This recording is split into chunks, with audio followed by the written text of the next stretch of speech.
ესე იგი, ისევ სახლებზე ვსაუბრობთ. კი, რა თქმა უნდა, ეს არის ამოუწურავი თემა და არ ვიცი, როგორ ხო, ალბათ სულ სწავლობ და სულ მე პირადად კი სულ ვაკვირდები რაღაცებს. ესაც ესე იგი, სახლების სისტემას ძალიან სხვადასხვანაირად ამაზე ვისაუბრეთ, უკვე რომ არის სხვადასხვა სკოლები, რომელიც სხვა თანაბარ სახლებად ყოფს, მაგრამ ჩვენ ამ სისტემას, ჩვენს გულისხმობ ხათუნას და ასტროლოგების უმეტესობას მე მგონი, არ ვიყენებთ ამას და სახლები ნიშნებისგან განსხვავებით, ნიშნები ყველა 30 გრადუსია, მაგრამ სახლები 30 გრადუსი არ არის. და დღეს ამაზე ვისაუბრებ. აა ესე იგი, ზოდიაქოს ნიშნები არის პოტენციალის მაჩვენებელი. ნიშანი არის პოტენციალი, რა გვაქვს, როგორ კეთდება რაღაცები და სახლები რა თემებში, ანუ სად კეთდება რაღაცები, ხო? აა კონკრეტული სახლი არის კონკრეტული სფეროზე პასუხისმგებელი. აა ამიტომ აჩვენებს თუ ნიშანი ადამიანს შიგნიდან ახასიათებს, როგორია ეს ადამიანი და შესაბამისად როგორ მოქმედებს. სახლი აჩვენებს თუ რა სფეროებში და როგორ იმ ნიშნის მიხედვით როგორ მოქმედებს ამა თუ იმ სფეროში. აი დაუშვათ ესეთი რაღაცა, ყველა სახლი კუსპიტი იწყება რომელიღაც კონკრეტულ ნიშანში. და რა ხდება, ესე იგი, ზოგადად რო ვთქვათ, ნიშნების მიხედვით. თუ სახლის კარიბჭე ცეცხლის ნიშნით იწყება, ნებისმიერი ცეცხლის ნიშნით. ადამიანი ამ სახლის საქმეებს დიდი ენთუზიაზმით, შემტევი ხასიათით უდგება, ხო? ამ საკითხებზე მუშაობს, შემართება აქვს მაღალი, мотиваცია აქვს მაღალი და ინიციატივა საკუთარ თავზე იღებს და აგვარებს ასეთ რაღაცეებს. თუ სახლის კარიბჭე მიწის ნიშანშია, უფრო პრაგმატული მიდგომა ექნება ამ სახლის თემებზე. მოდით აი ესე ჰარში რო არ ვილაპარაკო, მეორე სახლზე ვილაპარაკო და მეორე სახლი არის ფინანსები, ხო?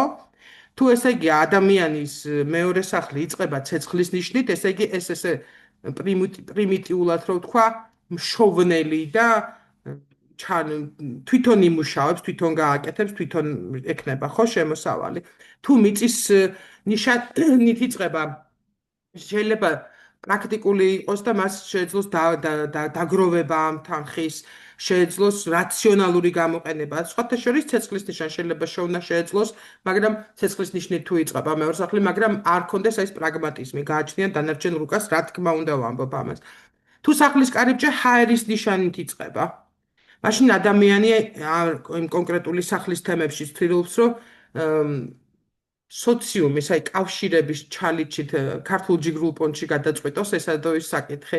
მაგალითად, დაიხმაროს ვიღაცა, სამსახური აშოვნინოს ვიღაცას, ვიღაცის მოიპოვოს კეთილგანწყობა და იმის მიხედვით შეარჩიოს რაღაც დავუშვათ რა უნდა შეაწიონ სიტყვა ესეთი რაღაც, ხო?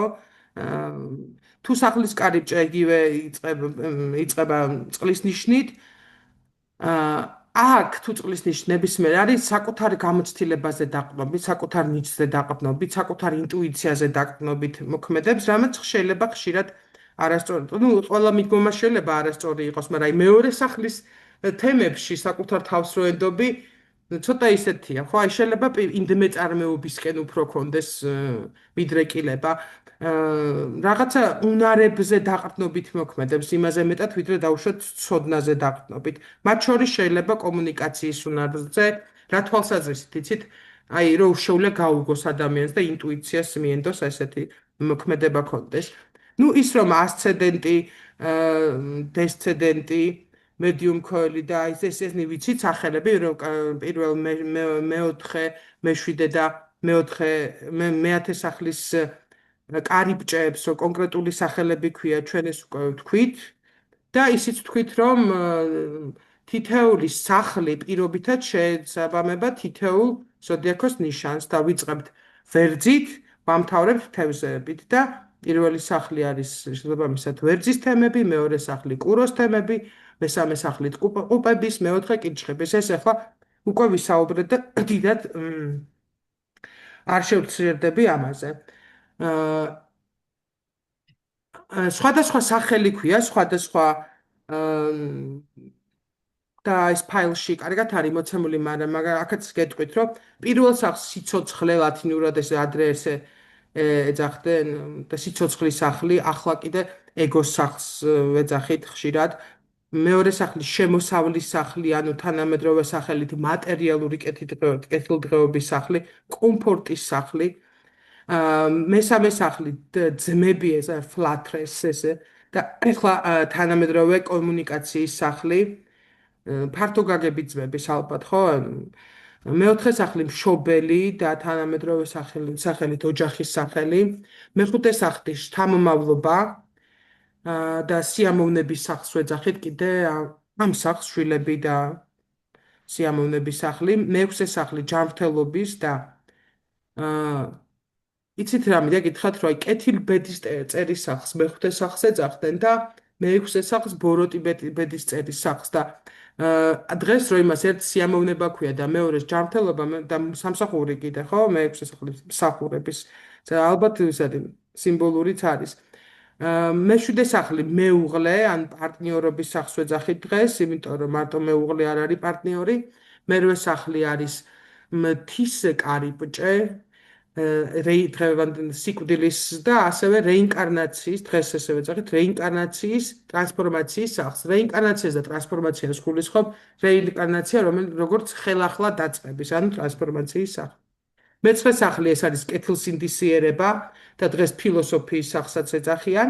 მეათე სახლი სამეფო, ზენიტი, ხო, მედიუმ ქოლ ზენიტი და თანამედროვე სახელი სოციალური სტატუსის სახელი არის, ხო. ასევე მე-11 სახლი არის იყო კეთილის საქმეები და თანამედროვე მეგობრობის სახლად მიიჩნევა. მე-12 სახლი არის ციხე და კიდე ეს ბოროტიგონი, ასე ვთქვათ და თვითგანადგურების და თვითიზოლაციის სახლს ეძახიან ასევე თანამედროვე ასტროლოგიაში. დღეს რაზეც მინდა განსაკუთრებული ყურადღება გავამახვილოთ და რაზეც ბევრს ვისაუბრებთ, ეს არის ჩაყლაპული სახლი და გავრცობილი სახლი. და რა განსხვავებაა ჩაყლაპულ სახლსა და ჩაყლაპულ ნიშანს შორის? ამაზე მინდა რომ ვისაუბრო. ამისათვის მინდა რომ უბრალოდ არ მიუყვე უბრალოდ ესე რაღაც ტექსტს კი არ მიუყვე, უბრალოდ თან ილუსტრაციაც გაჩვენოთ. ეხლა ამ წუთას უნდა გავაზიარო, ხო?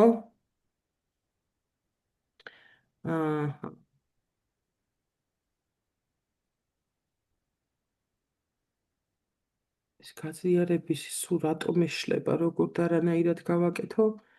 ვერ ხვდები. ამას წინათ მე ეს ილუსტრაცია გავაზიარეთ, ჩავაგდე ჩატში და დღეს ამითი ვიხამწვანელებ. ძალიან კარგად რო ჩანს, იმიტომ მინდა რომ თქვა, აქ ჩანს გავრცობილი სახლებიც და ასევე ჩაყლაპული ნიშანიც ჩანს და შესაბამისად ჩანს ეგრეთ წოდებული ჩაყლაპული სახლიც და რას ნიშნავს ეს ყველაფერი? აი უყურეთ. თუ ხედავთ სულ ყველა, იმედია ხედავთ და ნახეთ რა ხდება. დავიწყოთ პირველი სახლიდან. პირველი სახლი იწყება და სრულდება, უსპიდი იწყება, ასცენდენტი იწყება და ბოლოვდება 27 გრადუსზე ლომში. ამას აი ასეთი რაღაცას და აი მისი პარალელური არის მე-7 სახლი, ხო? და იწყება და სრულდება მერწყულში.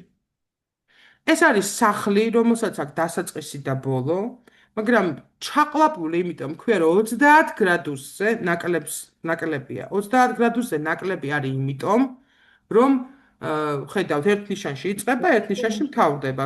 ბუნებრივია 30 გრადუსზე ნაკლებია. ასე რომ შევხედოთ 6 გრადუსზე იწყება ასცენდენტი და 27-ზე ბოლოვდება, გამოდის რომ სახლი მხოლოდ 21 გრადუსი არის, ხო? 21 გრადუსიანი რას ნიშნავს, როცა სახლი ასეთია, იწყება და ანუ კარიბჭე იწყება და სრულდება ერთსა და იმავე ნიშანში. ნიშნავს, რომ ადამიანისთვის ეს სახლი პირველადი მნიშვნელობის არ არის.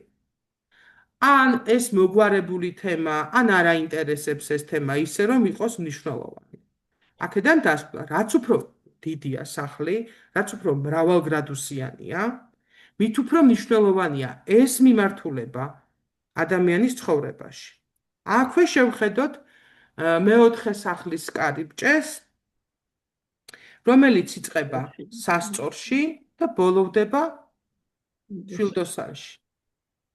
ეს არის გავრცობილი სახლი და ნიშნავს რას?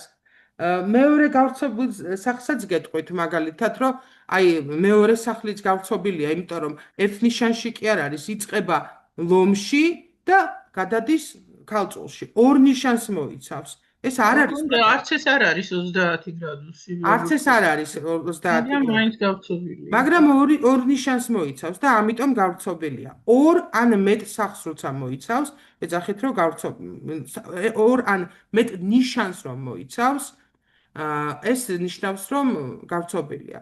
ნუ რა თქმა უნდა, როცა სამ ნიშანზე გადადის, რა თქმა უნდა, ეს სახლი არის მართლა ძალიან მნიშვნელოვანი ადამიანისთვის. და აგერ აქ ხედავთ, რომ ადამიანს მეოთხე სახლში სასწორით ეწყება, მეოთხე სახლი ეწყება სასწორით, თავდება შვილდოსნით.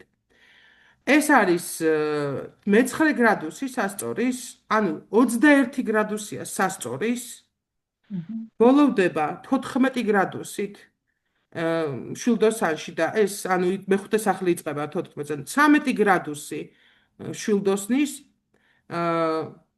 65 გრადუსია. 65 გრადუსი, ანუ წარმოგიდგენთ ორ ნიშანი მთლიანად რო აიღო და კიდე რაღაც 5 გრადუსის ამხელა სახლი. ესე იგი მეოთხე სახლის თემები ისევე როგორც რომელი? მეათე. ისევე როგორც მეათე სახლი, ხო? ისევე როგორც მეათე სახლის თემები ამ ადამიანისთვის იქნება უმნიშვნელოვანესი. რა თვალსაზრისით ისაყენებს პრიორიტეტს თუ მის ცხოვრებაში დიდი ადგილი ეყავება, ეს უკვე ინდივიდუალური პლანეტების განლაგებით ვლაპარაკობთ, ხო ამას? არ გათავხსენი თუ ვერ? კი. აი, გავრცობილი კითხვას დავსვავ ბოდიში მაგ თემასთან. ეგ უნდა მეკითხა და თქვი, ანუ ეს არის კონკრეტული ადამიანის რუკა და სხვადასხვასთან სხვადასხვანაირად დაჯდება, ხო? ანუ ბევრი ნიშანი თუ მყავს მაგალითად თუ პლანეტა ერთ სახლში, შესაბამისად ესე ბევრ რაღაცას მოიცავს, ხო? ხო, უკვე ცოტა აურიე. ნახე? აჰა. თუ რამდენიმე 2-3 ნიშანია ერთ სახლში, ეს სახლი არის ადამიანისთვის მნიშვნელოვანი. თვითონ ანიჭებს მნიშვნელობას თუ თემა აქვს მის ცხოვრებაში მნიშვნელობა. აი ამ კონკრეტულ რუკაზე რომ ვისაუბროთ, ახლა ნახავთ. პლანეტების განლაგებას ჯერ არ ვეხები. პლანეტა შეიძლება იყოს ჩაყლაპულ სახლში, აი როგორც აგერ აქ ლომი არის, ხო? ჩაყლაპული და ეს იმას არ ნიშნავს, რომ ვისი ფუნქცია ან თუდად იყოს გამოვლენილი. ნახეთ, მე პირველი სახლის მართველი გამოდის მეათე სახლში კუროში. არ მგონია რომ ცუდი იყოს ეგ ამბავი, ხო? მაგრამ თვით რეალიზაცია არ იქნება ამ ადამიანის მიზანი. შეიძლება ძალიან რეალიზებული იყოს, მაგრამ ეს არ არის მისი, ასე ვთქვათ, მიზანი და ანუ პრიორიტეტებს აჩვენებს. პრიორიტეტს არ არის, ხო? პრიორიტეტსაც ანიჭებს და თვითონ რას ვანიჭებ პრიორიტეტს ეს ერთი და მეორე გარემოება როგორი მაქვს. როცა მე ასეთი გავრცობილი მეოთხე სახლი მაქვს, რომ ხო, აი მეოთხე სახლი გავრცობილია როგორი 65 გრადუსი. ესე იგი მეოთხე სახლი და ასევე მეათე სახლი ჩემთვის არის ძალიან მნიშვნელოვანი. ან გარემოებების გამო დაუშვათ მეფის შთამომავალი ვარ და რაღაცა ეს ქვეყანა და სამშობლო და ეს ყველაფერი ჩემთან ესეც ხო შეიძლება, ხო? მაგალითისთვის, ძალიან აშკარა მაგალითისთვის. აქედან გამომდინარე ადამიანის ცხოვრებაში რომელი სახლებია პრიორიტეტული, ძალიან ადვილად შეგვიძლია გავარჩიოთ. ან პრიორიტეტული რა თვალსაზრისით? მის ცხოვრებაში დიდ ნაწილს, აი ამ ეს არც ვიცი ვისი არის, უბრალოდ საილუსტრაციო რუკა არის. ამ ადამიანის ცხოვრებაში შეგვიძლია თქვათ, რომ პარტნიორული ურთიერთობები და პირადი გამოვლენა, საკუთარი თავის გამოვლენა არც თუ ისე მნიშვნელოვანია. ყოველ შემთხვევაში თვითონ არ ანიჭებს ამას ისეთ მნიშვნელობას, როგორც ანიჭებს მნიშვნელობას რაღაც გრანდიოზულ მიზნებს და მის ოჯახს და სამშობლოს, ხო? მეათე და მეოთხე სახლები ვიგულისხმებ. ასე შეგვიძლია ვთქვათ. აი როგორ ვლინდება აქ, ამაზე უკვე პასუხისმგებელი იქნება სახლის მმართველი. სახლის მმართველებზე ჩვენ ვთქვით, რომ სიმბოლური მმართველი იქნება პირველი სახლის ვერძი, ხო? და ვერძის მართველი რომელია? გამახსენეთ. ვერძის მართველი. მარსი თუ პლანეტას არ მარსი, გულისხმობ? პლანეტას ვერძის მართველი მარსი. მარსი. აბა ეხლა ამ რუკას რო შევხედოთ, რა ნიშანია? პირველ სახლშია მარსი. ანუ მიუხედავად იმისა, რომ პატარაა ეს სახლი, 30 გრადუსიც არ არის, ხო? 21 გრადუსია სრულიად. ამ ქვე არის პირველი სახლის სიმბოლური მმართველი. შესაბამისად, ლომიც ცეცხლის ნიშანია, ხო ესეა? შესაბამისად, მარსია კარგად არის და შესაბამისად ეს სახლი, ნახეთ მე რო გითხარით, ავტომატურად გამოვა, რომ თავისთავად გამოსდის ამას. არ არის ამას იმდენად ადვილად მოდის პირველი სახლის რეალიზება მის ცხოვრებაში, მოცემულობასავითაა. რომ ამას არ ანიჭებს პრიორიტეტს. ვინ ატარებს უამრავ დროს დაუშვათ სარკესთან. ის ვინც უფრო ნაკლებად ის არის, ხო, ბუნებრივი არის.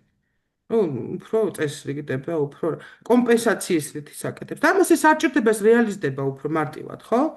ანუ პირველი სახლის თემის რეალიზება რას გულისხმობს? ვისი საკუთარი ჩემი ეგო დაკმაყოფილებულია.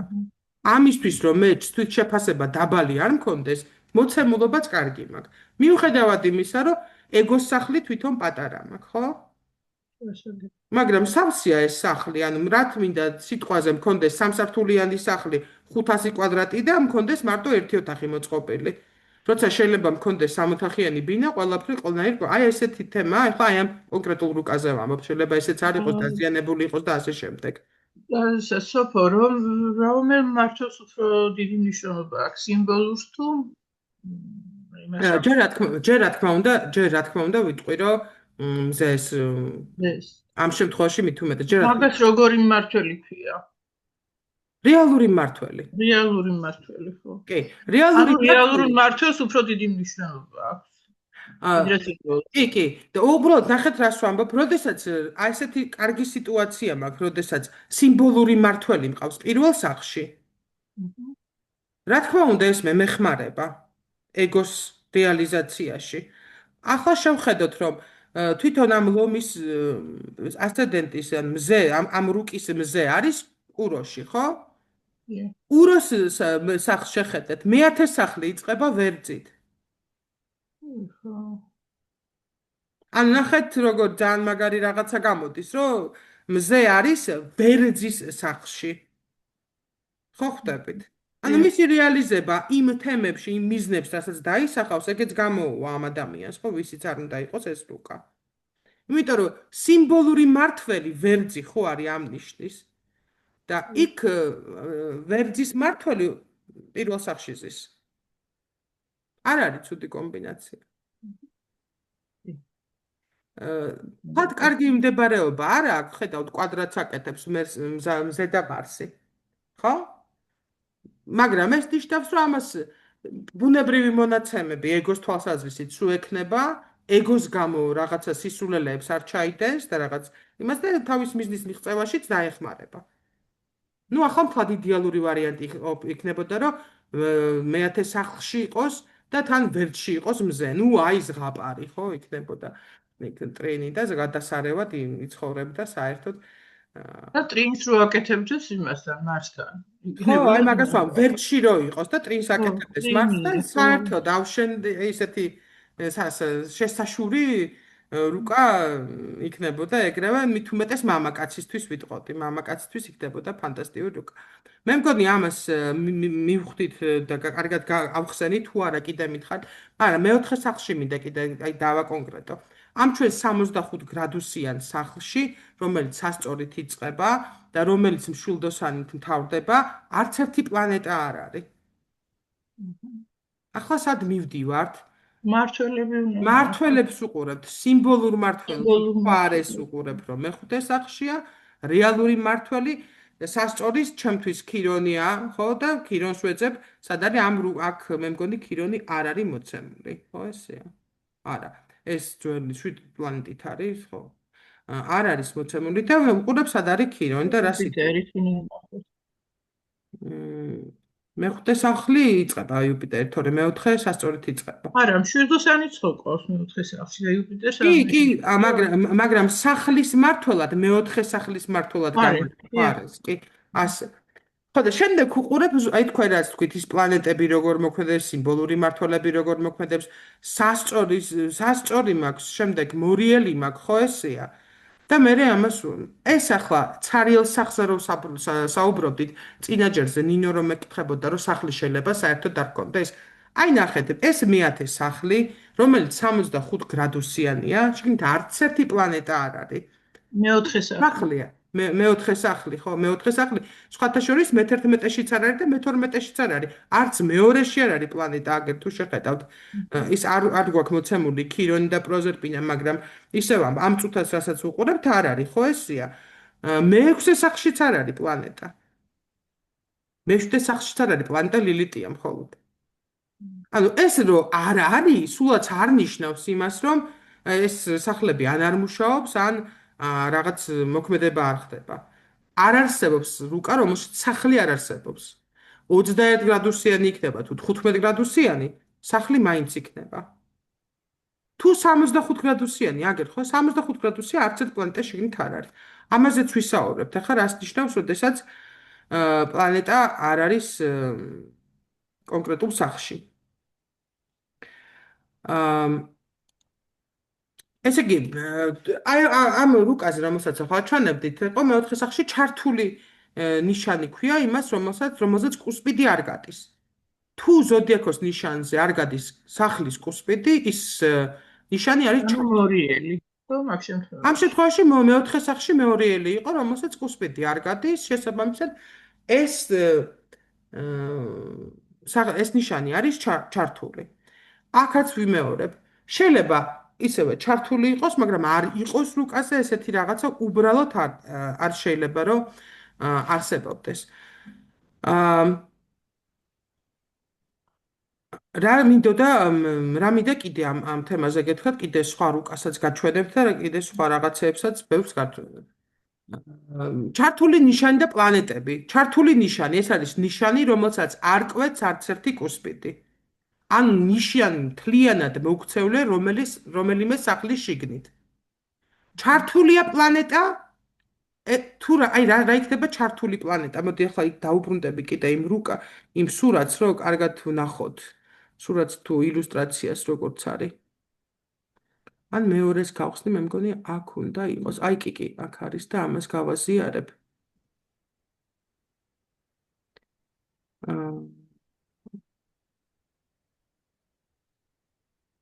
აი ახლა აქ ვნახოთ. თუ შეხედავთ მერვე სახლს ხედავთ ხო? აი ყვითელით არის შემოხაზული. მარსია მერვეში ხო? მერვეში, რომელიც თხის ფქით იწყება, თხის ფქით მთავრდება. სახლი. ამაში არის პლანეტა და ამას ქვია ჩართული პლანეტა. ამას არ ქვია, ჩართულ ნიშანში უნდა იყოს. აქ ესე არის მოცემული. ნახეთ, ეს აქ არის, მაგრამ ეს სახლი არის ჩართული სახლი, რომელიც იწყება და ბოლოვდება ერთი და იგივე პლანეტით. ახლა კიდევ ვეცდები იგივე ნიშნით. ერთი და იგივე ნიშნით ბოდიში. ანუ ერთი და იგივე ნიშანში რომ იწყება და მთავრდება, ეს სახლი არის ჩართული სახლი. ჩართული სახლში გვაქვს პლანეტა, ეს პლანეტა იქნება ჩართული პლანეტა. კი, მაგრამ ჩაყლაპული თუ არის გავრცობილ სახლში. ეხლა ამას ისევ დავუბრუნდები. აი მე სწრაფად რო ვისწავლო, კარგი, სწრაფად გაკეთება. აქ მქონდა მე მგონი ესეთი ვარიანტი. აი ნახეთ.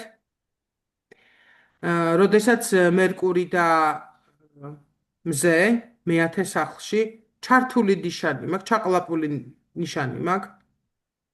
ხო? ეს ნიშანი ჩართულია თუ ჩაყლაპული? აქ ჩაყლაპულია. როგორ? ჩაყლაპული ნიშანია, ანუ ნიშანი არ ვლინდება.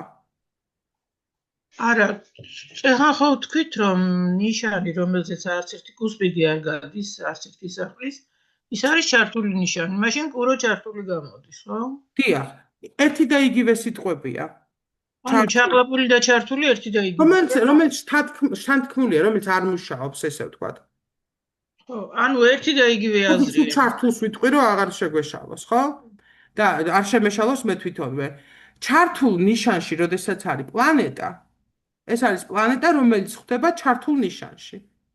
თუ კუსპიდი მასზე არ გადის, ჩართულიან ნიშანი, შესაბამისად პლანეტაც, რომელიც არის ჩართული. და ეს ნიშნავს იმას, რომ მათი გამოვლენა, მათი მოქმედება არის ცოტა ძნელი. ახლა მივყვები, რას ნიშნავს ჩართული მზე, მთვარე კირჩხიბიან ლომი, ეს რომელიღაც საიტზე ვნახე და მინდა რომ გაგიზიაროთ, ჩვენთვის კარგი მნიშვნელოვანი იყო და გაგიზიარებ თქვენს. ჩართული მზე, ჩართული მთვარე, ჩართული კირჩხიბის ნიშანი ან ჩართული ლომის ნიშანი. ნახეთ, პირადი ნათობებზეა ლაპარაკი, მზე და ლომი, მთვარე და კირჩხიბი. რაზე შეიძლება მიუნიშნავდეს?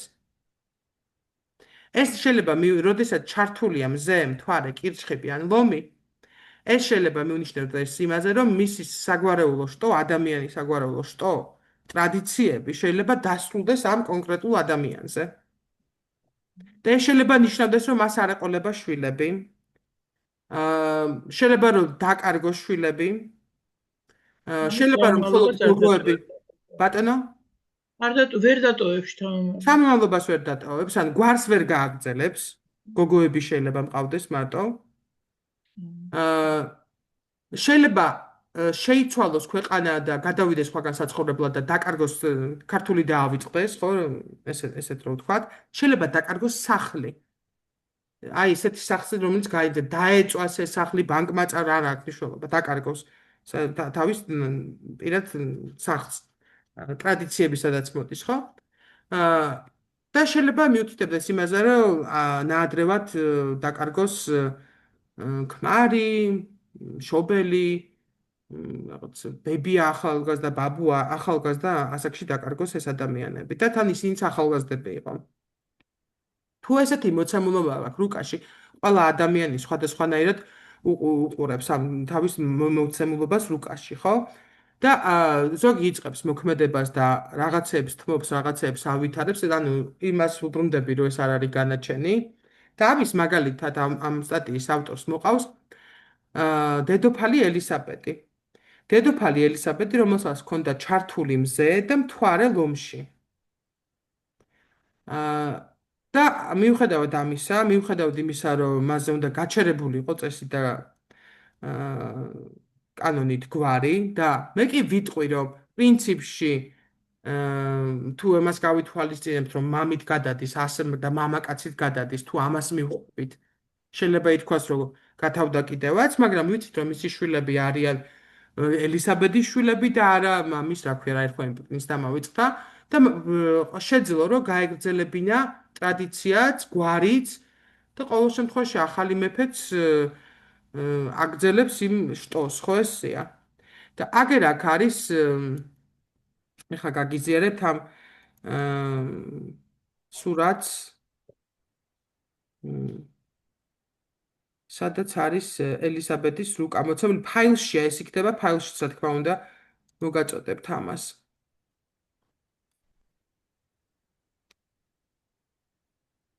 აი თუ ხედავთ. ეს არის ელისაბედის რუკა. ელისაბედის რუკა არის და რუსული სტატიიდან ლუჩონი ლევ, აი ჩართული. ეს არის და აგერ აქ ჩართული ლუჩონი ოვენ, ესეც ჩართულია. და ჩართული გამოდის, რახან ვერძი არის ჩართული, ზეც გამოდის ჩართული და მთვარეც ჩართული აქვს ლომში. ეს ეგრეთ წოდებული განაჩენი, რომ მას შეიძლებოდა არ ყოლოდა შთამომავლობა საერთოდ, ან მარტო გოგოები ყოლოდა. ხო ესეა. რეალურად ეს გადალახა. მიუხედავად იმისა, რომ ერთმა უფლისწულმა ხო წავიდა ოჯახიდან ის ელისაბედის შვილია, ჩარლზის ძმა, ხო თქვა უარი ტიტულზე, შვილიშვილმაც თქვა უარი ტიტულებზე, ძალიც დაეღუპა ერთი, ხო ესე ან მაინც მოახერხა, რომ დღესდღეობით აი არ ვიცი იმ ქეითმა ისეთი სიყვარული დაიმსახურა, რომ თითქმის არანაკლები რაც დედამთილს ჰქონდა დიანას, ხო?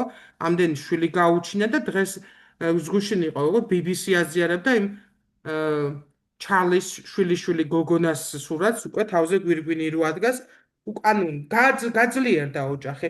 ეს იმისთვის ვამბობ ამას, რომ განაჩენი რო არ არის რა, ძალიან ბევრს გონია, რომ აი რაღაცა ნიშანის რაღაცა აქვს და უი, თუ მუშაობ არა. კიდევ ვიტყვი, რომ მეც ისეთი ვენერას მდებარეობა მაქვს, რომ არც შვილის ყოლა და არც ოჯახის შექმნა შეიძლება არ ყოფილიყო და ნუ ალბათ რაღაცნაირად ბუნებრივად დავამუშავე, თორე ანუ მეც თვითონაც მაგ გამოვლილი ეგ თქო. ნახეთ, ეს არის უკვე ელისაბედის ბიძის რუკა, რომელმაც სიყვარულის გამო თქვა უარი ტახტზე. თუ გახსოვთ ეგ ამბავი, ბევრ ფილმშიც არის და ეს ანუ ელისაბედის მამას ორი ქალიშვილი ყავდა, ხო? ესეა და უფროსმა ძმამ უარი თქვა ტახტზე. ვიღაც მსახიობი რო უყარდა ჰოლივუდელი და ნუ ის წარმოუდგენელი იყო და წავიდა საერთოდ. ტიტულზეც უარი თქვა და ყველაფერზე წავიდა საერთოდ. და მასაც ესეთი ჩაყლაპული მთვარე აქვს. თევზები აქვს და თევზებშია ხო ეს? აი, წარმოგიდგენთ, პრინციპში დანარჩენებმა გაიგეს, რაღაცა ძალიან ჩუმადია. პრინციპში ელისაბედს უფრო დრამატული რუკა აქვს, ხო? და აი უბრალოდ ახლა მინდა ვთქვა, რომ ყოველთვის უფრო მეტ შესაძლებლობას იძლევა განვითარებისთვის კვადრატები. კვადრატები და მძიმე რუკა, ესე რომ მძიმე, ხო, რაღაც ასპექტებით, მდებარეობებით, იმისთვის, რომ ადამიანი განვითარდეს, უფრო მეტ და უფრო მეტს მიაღწიოს. ისევე როგორც თუ დანებდი და თუ არაფერი არ გააკეთე, იდეალური რუკა რო გქონდეს. აი იდეალური რუკა. თუ დაელოდები და იმის ქვეშ წევხარ კახელის არ იყოს, მუხის ქვეშ გეცოდინებათ ახლა რა შვებიო, იცით ეგ ანეკდოტი?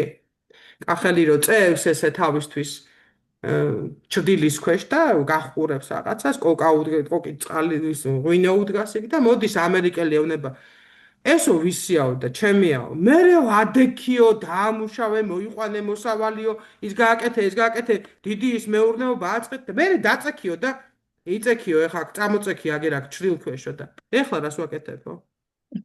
ანუ რისთვის ვიშრომო და რისთვის გავაკეთო, მაინც მაყოფილია და ეხლა მილიონით მეტი ექნება თუ მილიონით ნაკლები, მაგას ამიტომ ვამბობ, რომ შეიძლება რუკაში ეს მოცემულობა კონდეს, როგორც იმ კახელს მიწა აქვს, მაგრამ არ იყენებს და ისედაც კმაყოფილია. და შეიძლება პირიქით ძალიან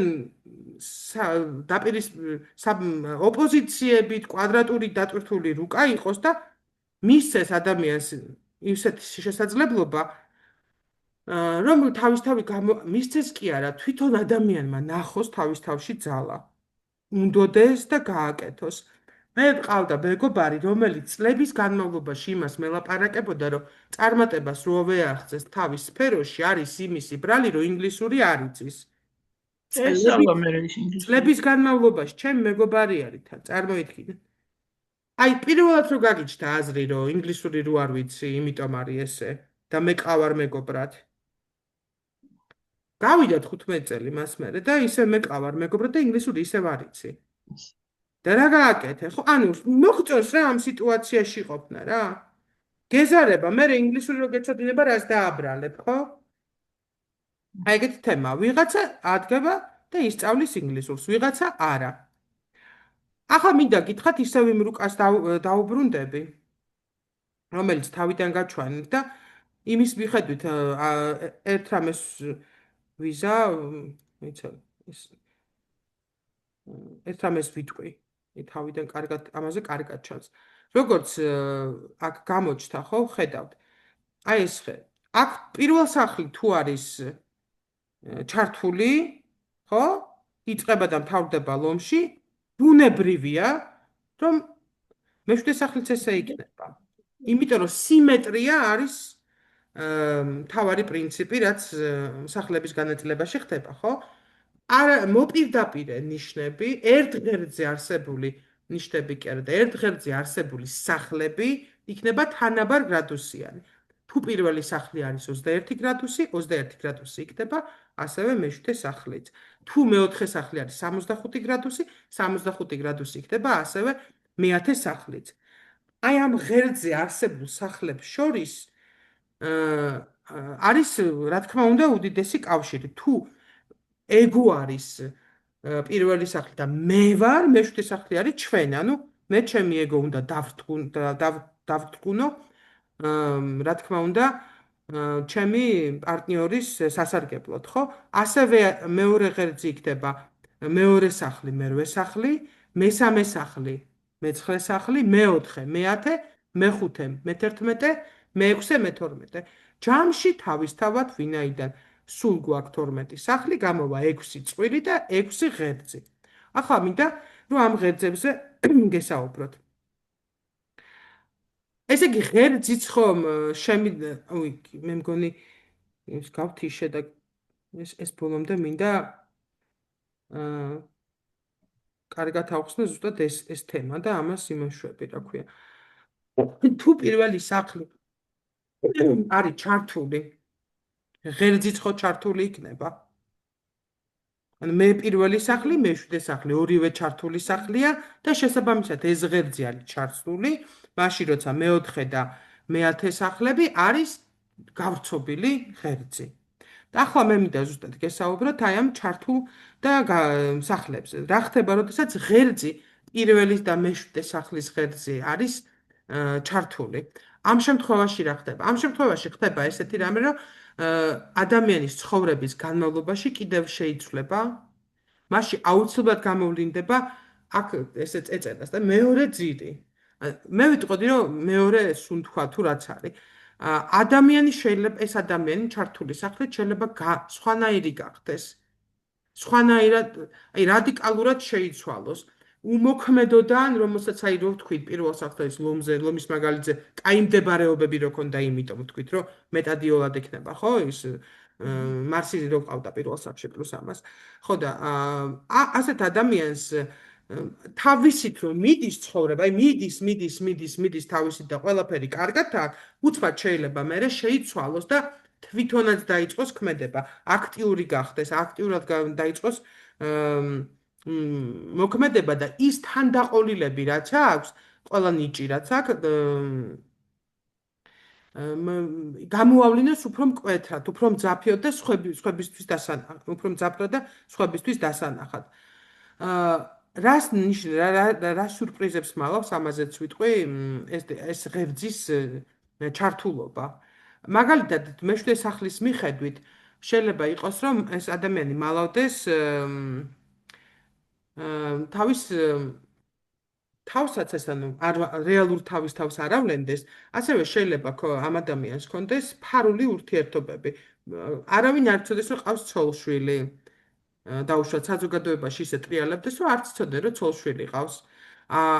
ეხლა ამას წინათ გავიგე, რომ 7 წლის განმავლობაში ადამიანი მალავდა, თა მე ვიცნობ ამ ადამიანს, რომ შვილი ყავს და ისე მაინტერესებს მისი უკავნახვა ამითი, რომ ანუ რა ხდება იქ, რა აქ ესეთი, რომ 7 წელი მისმა ოჯახმა, ფართო ოჯახმაც, ან ბიძაშვილებმა, მამიდაშვილებმა არ იცოდნენ, რომ შვილი ყავს. იცოდა სულ რამდენიმე ადამიანი. ქალია თუ მამაკაცი? მამაკაცი. ხშირად მინდება ასეთი სცენარით, მიყვები ცოლად ერთს, მაგრამ აღმოჩნდება, რომ სულ სხვა გიყვარს რა, ესეთი ურთიერთობა შეიძლება იყოს ქალის მაგალითში. მაგალითად, ჩართული კირჩხები მეშვიდე სახლში, ქალი გაჰყვა კონტაქტურ მოლაპარაკე მამაკაცს, რომელიც სულ მოძრაობაში იყო, ბევრს მოგზაურობდა და ბევრი იცოდა და ქორწინებაში კი უცებ გამოვლინდა, რომ ეს კაცი არის ზანუნდა, მეოჯახე, სულ არ უნდა გარეციალურული და ორი დღე შეიძლება იეროს, რომ შესაფერისი, რა ქვია, შესაფერისი ის იპოვოს, რა ქვია, შპალერი თავისი შემოსასვლელისთვის რა. ანუ ერთნაირ პარტნიორს მოელოდა, გარეგნულად ესეთი იყო და შინაგანად მე აღმოჩნდეს, რომ სულ სხვანაირია. ესეთი სიურპრიზი შეიძლება მას ცხოვრებაში კონდეს. ახლა ღერძი, რომელიც აერთიანებს მეორე და მერვე სახლს, თუ ეს სახლები არის ჩართული. მაშინ სიურპრიზები, რომელიც აი ეს ჩართული ნიშნები გვაძლევს, იქნება ფინანსებთან დაკავშირებული და შემოსავლებთან დაკავშირებული და როგორც საკუთარ, ისე პარტნიორის ან ბიზნესი იქნება თუ ასე შემდეგ ამასთან დაკავშირებული. შეიძლება კონდეს ასეთ ადამიანს შემოსავლის ფარული წყაროები, არალეგალური ბიზნესი კონდეს, შავი ბუღალტერია საწარმოებდეს, შეიძლება კრიმინალური საქმიანობიდან იღებდეს შემოსავალს. შეიძლება ინიშნავდეს იმას, რომ თლიანად, აი კაცის შემთხვევაში განსაკუთრებით, კაცი იყოს მეუღლის კმაყოფაზე, ხოლო ქალი კიდე ქმარს არჩენდეს. პირიქით რომ ყოფილიყო, ცოტა უფრო სასიამოვნო იქნებოდა ქალებისთვის, ხო? მეორე სახლის და მერვე სახლის ჩართული სახლები თუ არის, ესე შეიძლება გამოვლინდეს. და შესაბამისი პრობლემები შეიძლება კონდეს. ასეთ ადამიანს, რომელსაც მეორე და მერვე სახლი არის ჩართული, ძალიან ყურადღებით უნდა იყვნენ კრედიტებთან და ასე შემდეგ. მე ვიტყოდი, რომ შეიძლება მე ვიტყოდი, რომ შეიძლება ეს კარგიც იყოს იმ თვალსაზრისით, რომ მეორეს და მერვე სახლი ტრანსფორმაციის სახლია, ხო? და შეიძლება ბევრი ცუდი სიტუაციაც აარიდოს, თუ მარტო კრედიტები აქვს მუდმივად ადამიანს და ხო, რაღაც სხვა, ამითი რაღაც ამ კარმის გავლით შეიძლება სხვა კარმა რუკაშიდაც აქვს გაიაროს. ანუ გაუპრობლემდება ეს კრედიტები, ხო? ხო, და სავარაუდოდ ამითი, ხო, და ასეთმა ადამიანმა ყოველთვის ეხლა აი მაგალითად გეტყვით რომ შეიძლება სულ კონდეს კრედიტები რა, ერთხელ თუ წაუწდა ხელი, სულ კონდეს, განა ვერ იხდიდეს ამ კრედიტებს. მაგრამ კრედიტები იყოს დამოკიდებული. შეულობდეს და იხდიდეს, შეულობდეს და იხდიდეს. მაგალითად არის მოყვანილი კარლ იუნგი, რომელსაც ჰქონდა მეორე და მერვე სახლების ღერძი, ჩართული ნიშნები ვერძი და სასწორი იყო. და მას არ ჰქონდა საკუთარი ფული არასოდეს. ყველაფერი, რასაც კონსულტაციებიდან იღებდა, ქველმოქმედებას ხმარდებოდა და ცოლის ხარჯზე ცხოვრობდა. ინახავდა ცოლ, მეუღლე შეძლებული იყო და ის ინახავდა. რა ხდება თუ მესამე და მეცხრე სახლების ღერძი არის ჩართული, მაშინ სახლები ეს არის სიურპრიზები შეიძლება იყოს გზავრობის, სწავლის, საბუთების გაფორმების თემებთან. შეიძლება რაღაცა მოულოდნელი და გასაოცარი ამბები დაგიტრიალონ მოსწავლეებმა, შეიძლება და-ძმებმა რაღაც ისეთი სიურპრიზები. სიურპრიზი ყოველთვის კარგი არის, დადებითი მნიშვნელობა აქვს. მოულოდნელი სიტუაციები შეიძლება მოხდეს ამათთან დაკავშირებით. არა სასიკეთო სხულისხმობ. შეიძლება ეს მიანიშნებდეს იმაზე, მესამე მეცხრე სახლი, რომ იცვალოს ადამიანის სპეციალობა. და დღეს იყოს დავუშვათ ხარატი, ხვალ იყოს ხაბაზი, ან რაღაც ესეთი რა, მიმართულებები შეცვალოს. შეიძლება კონდეს აი იტყუებოდეს რომელ სკოლაში სწავლობდა, იმიტომ რომ გარეუბანშია დავუშვათ და არ უნდა რომ იქ აი რაღაც ამასთან დაკავშირებით. შეიძლება ყავდეს ფარული ძმა და სადმე აღმოაჩნდეს. ასეთი როდესაც არის, აი დადებითი რა არის აქ. მესამე მეცხრე სახლის ჩართულობით შეიძლება ძალიან კარგი ჩართული სახლები თუ არის, შეიძლება იყოს ძალიან კარგი მწერალი და აი რაღაც ესეთი წაუფილოსოფიურო რაღაცეები წეროს და ძალიან კარგად გამოვიდეს ეს საქმე. ასეთი ადამიანები არიან ხოლმე ხშირად გულჩათხრობილები და კი არ იტყუებოდნენ ძალიან ისე გამომივა. არ გეუნებოდნენ ბოლომდე სიმართლეს, ანუ არ იყვნენ გულახდილები, ხო, ესე იქნება კარგი. და არ გადაგიხშალონ გული. მაგალითად, ჰიტლერს ჰქონდა ჩართული ნიშანი მესამე სახლში და იყო ორატორი, რო გახსოვთ როგორ. და ანუ ბევრ ამასაც პირდებოდა, პრინციპში გულწრფელი იყო ალბათ, ხო? აქ კი წერია რომ ამბობდა ერთს, რეალურად კი სხვა რამ ჰქონდა ჩაფიქრებული და სხვა რამ რა ჰქონდა ჩაფიქრებული. Make America Great Again, ოღონდ Make Germany Great Again. ზუსტად იგივე განცხადებას აკეთებს დღეს დონალდ ტრამპი, რასაც აკეთებდა გერმანია. გერმანიამ პირველი მსოფლიო ომის შემდეგ დამცირებული, მიწებწართმეული რეპარაცია არაადამიანური დაკისრებული და რაც მე ებრაელებს გაუკეთა, ისჭირდა მაშინ გერმანელებს, ხო ესე? ან და არასამუშაო ადგილები, არაფერი და რაც დაპირდა პრინციპში გერმანელებს ის გაუკეთა. ეკონომიკაც ვეღარ ვთქვი, აღორძინა იმათთვის მე ვერ ვთქვი, გააძლიერა ქვეყანა და თავმოყარეობაც და ეს შელახული რაღაცებით შეგაუკეთა.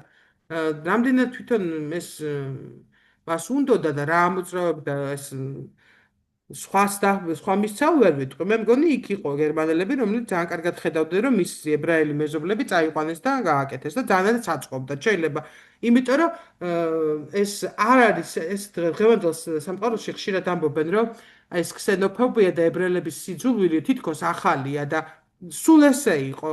სულ ესე იყო საუკუნეების განმავლობაში, როგორც კი ქრისტიანობა შემოვიდა, ქრისტიანულ სამყაროში მტერი იყო ნებისმიერი, ვინც არ იყო ქრისტიანი. ესე არ არის?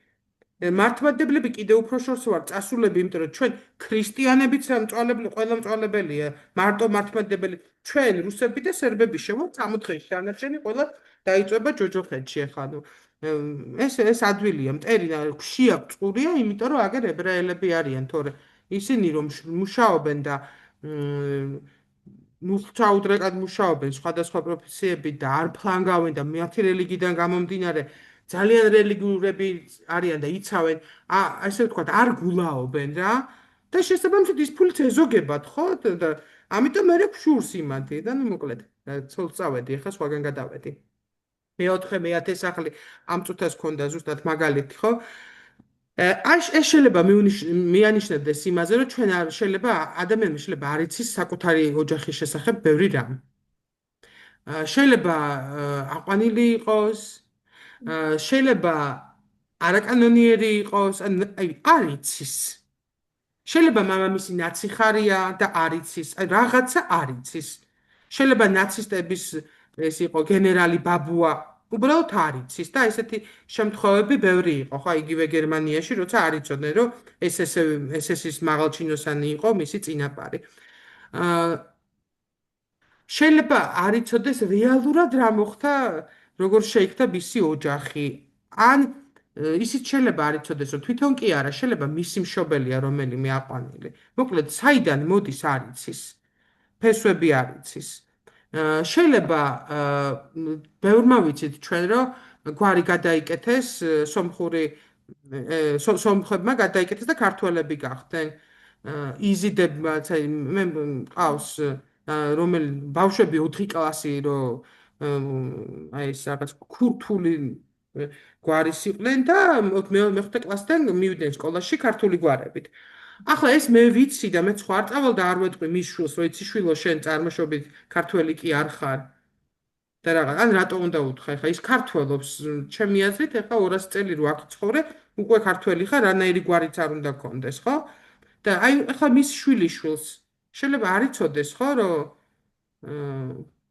გვარი აქ გადაკეთებული და არ არის რეალურად, ან წარმომავლობის რაღაც ფარულცოდნა შეიძლება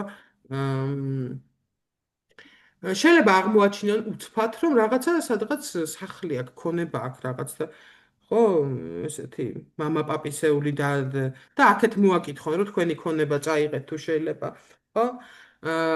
აქ შეიძლება ასევე მეათე სახლი ხო სამსახური და მიზნები არის, ფარული ზრახვები, ფარული მიზნები კონდეს ადამიანს, რომელსაც აავლენს.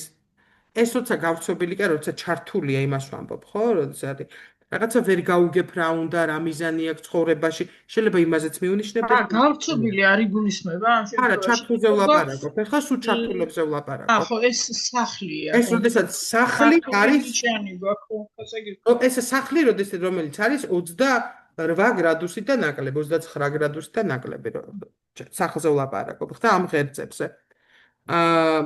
როდესაც ჩართული სახლებია მე-5 და მე-11. ანუ ეს ღერძია, ხო?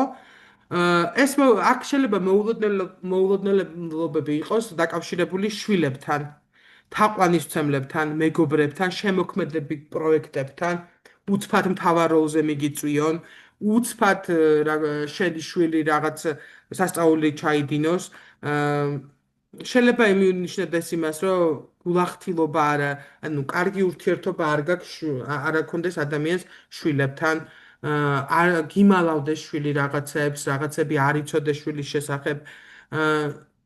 შეიძლება მამაკაცების შემთხვევაში გამოჩნდეს შვილი, რომელიც არ ხო, არ იცოდი რომ არის კაცების შემთხვევაში ალბათ უფრო ადვილია ხო რომ ეს ნახო. შეიძლება ისე მოხდეს რომ მის მეუღლეზე გაიგო რომ აი რაღაც მეუღლეს ყავს შვილები, ან შენ შვილს დედმამის შვილი გამოუჩნდეს ისე რომ შენ არ იცოდი. შვილებთან დაკავშირებული რაღაცეებია, ხო? პარტნიორს აი ესეთ პარტნიორს, რომელიც რომანტიული ურთიერთობები გაქვს და არა მეუღლეს არ გულისხმობ, შეიძლება რაღაც უცნაური მიდრეკილებები ქონდეს სექსუალური ხასიათის. ყველაზე კარგი მაგალითი და მე მომეწონა ეს მაგალითი რაც აქ იყო, ეს არის შერის მომღერალი რო არის შერი, ხო იცით? მეხუთე მე-11 სახლის თემები, მეხუთე სახლის ჩართული ნიშანი ისე იყო, რომ მისი შვილი სქესი შეიცვალა. ხო იცით, გოგო იყო და ბიჭი გახდა. შერის შვილი არ ვიცი რა. შერის შვილმა შეიცვალა სქესი. აი ესე მოულოდნელი რაღაცეები შეიძლება მოხდეს თქო ამაზე ხონდა ლაპარაკი.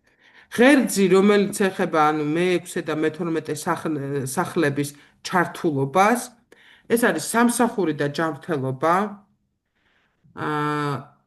ეს არის ფარული დაავადებების რისკი, რომელიც შეიძლება სიმპტომების გარეშე მიმდინარეობდეს და აი ვერ ხვდებოდე რომ ხშირად შეიძლება აი ესეც რო ხსმენია რომ მეოთხე სტადიაზე გაიგეს რომ ეს ანუ ისე მიდის რომ ვერ ხვდება რა ხდება.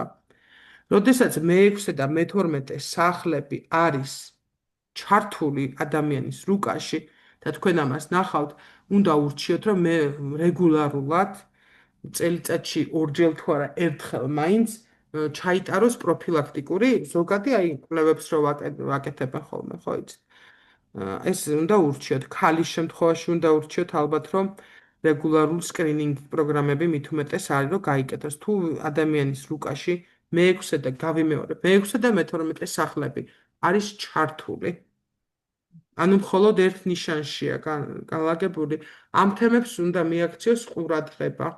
აუცილებლად უნდა მიაქციოს ყურადღება. ეს ისევე არის ემიგრაციის თემები, აქ არის, იცით? ხო, მე-6 და მე-12. ჩართული თუ არის, შეიძლება ეს იყოს ემიგრაციის თემა. მე-12 სახლის ჩართულობა აქ ჭირდება ხოლმე ისედაც ემიგრაცია. მე-6 და მე-12 რომ არის ჩართული და კირჩხიბია მე-6. აქ ალბათ უნდა მიაქციოს კერძს ყურადღება ძალიან, ხო? ქალის შემთხვევაში? ქალის შემთხვევაში. პირველ რიგში კუჭს. კუჭს? კირჩხი პირველ რიგში არის კუჭი. მერე არის ძუდუთი კვება. და რაც არ უნდა იყოს, ფარული მიმდინარეობა შეიძლება მიდიოდეს და ამიტომ სკრინინგი ადამიანმა აუცილებლად უნდა გაიოს. ეხლა კირჩხებში თუ არის ღერძი მეორე იქნება თხის ქაში. ან თხის რქის თემებიც არ გამოვტოვოთ აქ, ხო? მე-6 მე-12 სახლი. ძვალსახსროვანი შეიძლება იყოს ეს.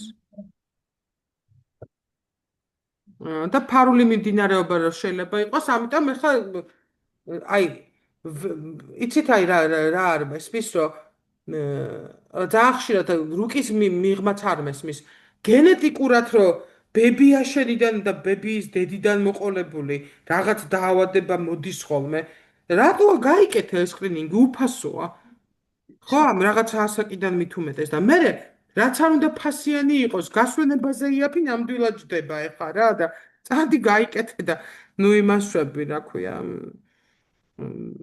თავის დროზე მით უმეტეს ყველაფერს ეშველება მეორე სტადიის რომელიც მესამეში გადადიოდა ხორხის კიბოთი ჩემი ქმარი ისე გამოწვია რომ არც ხორხის და ეს იმისი რო არ შეშინებოდა რომ ის გადაეყლაპა ზონდი კი არა და ის რო გაეკეთებინა იცით ენას უჭერენ და ბიოპსიის მასალას იყებენ ეგ მაგის პანიკური ისტერიკა რო არ ქონდა და პირველზევე აღმოვაჩენთ და ეს ქიმიაც არ დაჭირდებოდა მარტო სხივურით შემოვიფარფლებოდით და დროულად ყველა უკვე 21 საუკუნეა ამაზე შემიძლია საუკუნე მე ვილაპარაკოთ ნანობდნენ რატო არ წავედიან. ხო მე და იცით ეს არ არის მარტო იმ ადამიანის პრობლემა ვისაც ეს ემართება იმიტომ რომ ყველა მისი ოჯახის წევრი ამითი ცხოვრობს ის პერიოდი და ჯობია მესმის რომ არაფერი იაფი არ ღირს მაგრამ ჯობია ყველაფერი მოიკლო და გასვენების ფულის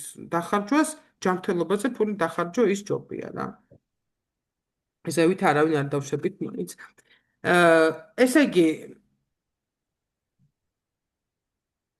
კიდე რა შეიძლება ეს იყოს მე-6 და პრინციპში თქვენ და მიხვდეთ კიდევაც მე-12 სახლი არის იზოლაცია ხო ეს შეიძლება მიუთითებდეს იმას რომ ადამიანი შეიძლება ვიხილოთ ციხეში ან დიდი რისკი ქონდეს შესაბამისად ასეთ ადამიანს ასევე უნდა ურჩიოთ რომ რამენაირად ნეპტუნის თემები აარიდოს ხო არა ალკოჰოლი არა თამბაქოს რა ვიცი თუ ვინმეს გადააჩვევთ ვინც მეეჩვია არა ნარკოტიკი არა მე მაგალითად ჩემი შვილის რუკაში რო იყოს მე-6 მე-12 სახლი ჯანმრთელობის კონტროლთან ერთად ასევე აი ისტერიულად ჩავსაბთები რომ ცუდ წრეში არ მოხდეს ნიშანს არა აქვს მნიშვნელობა? რა თქმა უნდა, ნიშანსაც აქვს მნიშვნელობა და პლანეტებსაც აქვს მნიშვნელობა და რა ასპექტებს აკეთებს. ახლა წარმოიდგინეთ, რომ მე-12 მე-6 სახლის ღერძე მე-12 ჩართულ ნიშანში პლუტონი თუ მოვიდა. არ იქნება ახლა მთლად ესეთი კაი სიტუაცია, ხო? ან ილიტი თუ მაქვს მე-12 სახლში, რომელიც ჩართული ნიშანია. ან ბევრი რამე ეს ესე ერთი რაღაცით ვერ ვამბობთ. აი მე-6 მე-12 ჩართული და მე-6-ში თუ არის დაუშვათ ურანი ხომ მოულოდნელი ცვლილებაა და მოულოდნელად შეიძლება ჯანმრთელობა. ურანი მალფაქტორია ხო, ანუ რა ვიცი მე რა მოხდება მანდ. მან არ დაგვაუწყდეს ასევე რომ ონკოლოგია, ანუ ატომური იმას და რა ქვია, სხივურ თერაპიას და რაღაცა ურანი შეიძლება ონკოლოგიაზე მიანიშნებდეს, ესეც შეიძლება იყოს. შეიძლება მიანიშნებდეს უცებ რაღაცებს, ამიტომ უცებ რო არ მოხდეს და უცებ ბოდიში ვიღაცას კაიფში არ გაიპაროს. ამიტომ ამას მეტი ყურადღება ჭირდება ამ თემებს, რომელიც გამოიწვევს ჯანმრთელობის გაუარესებას და რომელიც გამოიწვევს იზოლაციას ამა თუ იმ ფორმით ხო მიწის ქვეშ იზოლაციას თუ მიწის ზევით იზოლაციასაც გამოიწვევს რა თქმა უნდა ასევე უნდა ურჩიოთ რომ სამსახურის თემები სადაც მუშაობს ის თემები ხო ანუ მე-6 სახლის თემები ჯანმრთელობის გარდა ხო სამსახურიც არის აქაც შეიძლება იყოს რაღაცა ვერც ერთ სამსახურზე ვერ გაჩერდეს ვერი ვარგოს ესე ვთქვა და რაღაც ესეთები იყოს რა რამე რომ მოხდეს იმ სამსახურში ისეთი რომელიც ჩვენ არის წამოვიდა სამსახურში აი მაგალითად ჩემ ქალიშვილს აქვს მე-6 მე-12 სახლი და ურანი თუ წლის წინ ეგ წამოვიდა სამსახურიდან ზუსტად ვიცი რომ რაღაცა მიზეზი იყო და არ ამბობს რა მიზეზი იყო ეგ არ არის ამის მაჩვენებელი ეს მე ხო არ მე-6 მე-12 ეგივე არ არის რომ ერთ გაძლო და წამოვიდა აი საერთოდ შეიძლება ვერც მივხვდეთ აი გრენლანდია რო უკიდია თავზე იმის გამო წამოვიდეს აი თითქოს რამ ადამიანისთვის ესეთი მნიშვნელობა იძულებული გახდა რომ წამოსულიყო მაგრამ არ ამბობს რატომ წამოვიდა და ალბათ ეგ მაგას ნიშნავს ეხლა წარმოგიდგენთ ეგ მოხდებოდა პლუს ამას ეგ მოხდებოდა მაშინ როცა სოლარში გაქვს მონაცემი და როცა ტრანზიტია და როგორ შეგვიძლია ავარიდოთ თავი აი ზოგადად ეს რაღაცას ვიტყვი როგორ შეგვიძლია ავარიდოთ თავი თუ მე რო სახლი ტრანსფორმაციის სახლი არის რუკაში ცუდად ტრანზიტში ცუდად მოცემული ან სოლარში ხო რაღაცა ისეთია ხათვდა ურჩევს ხოლმე ძალიან საყოველად რომ რემონტი დაიწყეს სახლში ანუ გადააკეთე რაღაცა რა რაღაცაში გადააკეთე ხო და აი გადაგაქვს სხვა თემაში გადაგაქვს ხო ეს რო წინასწარ იცი დაუშვათ რომ აი ხლა ესეთი ის გამოდის, რომ რო იცი, რომ დღეს არის მაქსიმალურად დიდი სავსე მთვარეობა, სხვა ყველაფერი დავვნებოთ. სავსე მთვარეობაა და სავსე მთვარეობას კონფლიქტების ალბათობა ძალიან დიდია და ჯობია არ აყვე. და მოდი შენი უფროსი, რომელიც იგივე ძალიან გიშლის ნერვებს რა, ხო, დაუშვათ. და იგივე საკეთებს, შეხრო ეს იცი, იმ დღეს თუ არ აყვები, რაც არ უნდა სხვა ტრანზიტი კონფლიქტურ სიტუაციაზე მივიდე, შენ თუ ამას აირიდებ. მაგრამ თუ ეს სამსახური უნდა დატოვო, რა თქმა უნდა დატოვებ. იმიტომ რომ მე ცუდი რამე არის, ყველა ცვლილება არის სასიკეთო ადამიანისთვის. ყველაზე ცუდი ცვლილებაც კი არის სასიკეთო ადამიანისთვის. ყველაზე დაბლა ჩავარდნა, ყველაზე ძირში რო ხარ. ორი შანსი გაქვს, ან იქ დარჩე, ან ამოხვიდე. და როგორც კი ამოხვედი ერთი საფეხურით, უკვე იმაზე მაღლა ხარ, ვიდრე იყავე. ამ წუთას, ამ ცხოვრებაში, ამ ეტაპზე ჩვენთვის ეს ძალიან რთული გასაგებია. რატო გვეტკინა, რატო დავკარგეთ, რატო ის, მაგრამ ზოგადად თუ ესე ფილოსოფიურად მივუდგებით, რაღაც ბევრი რამე, თუმცა მიმდინარეთ, რაც უფრო ბევრს ფიქრობს ადამიანი, მით უფრო ტვინი ეღლება და ძნელია ხოლმე. ეს იყო რაც მინდოდა, რა თქმა უნდა, ამ სახლების ყველაფერს